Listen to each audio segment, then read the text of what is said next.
ụmụnna akwa Jigboman na-ekwu agwa m na m ga na-egosi unu ihe ọma dị n'Enugu steeti ịghọta. So now ebe anyị nọ bụ na 14 Dental Avenue dị na Ekulu n'akụkụ dental. Ihe m bịara igosi unu bụ maka nwanne anyị nwaanyị na-eme ihe gbasara imezi iru, ihe gbasara mvọ, ihe gbasara eze.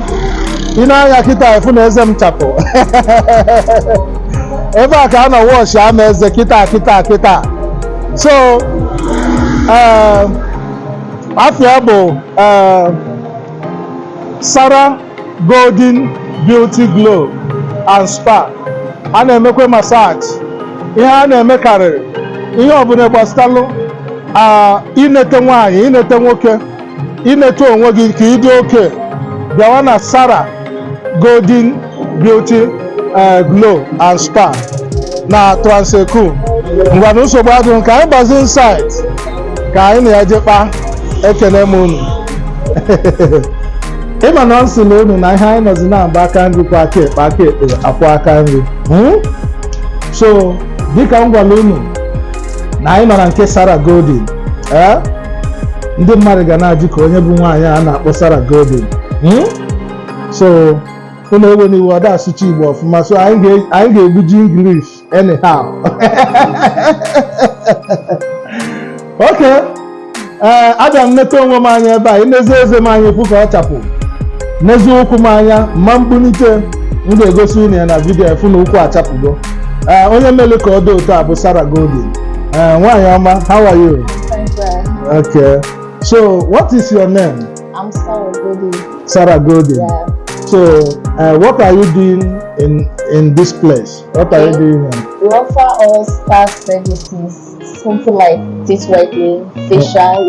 We treat all type of facial, like sunburn facial, pimple facial, brightening facial. We do body massage, pedicure and manicure. Then we remove stretch mark.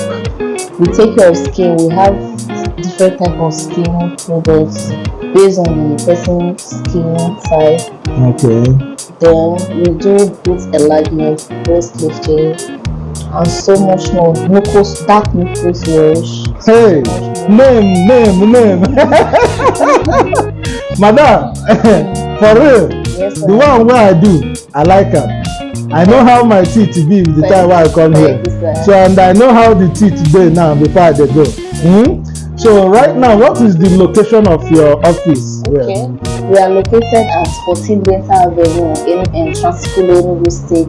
Confirm.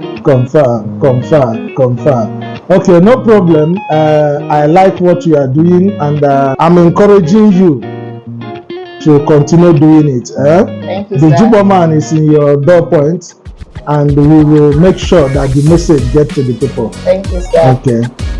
Take care. Thank you. And God bless you. But for now, we have what we call my normal destiny. Jigbo Life. Abacha sharp.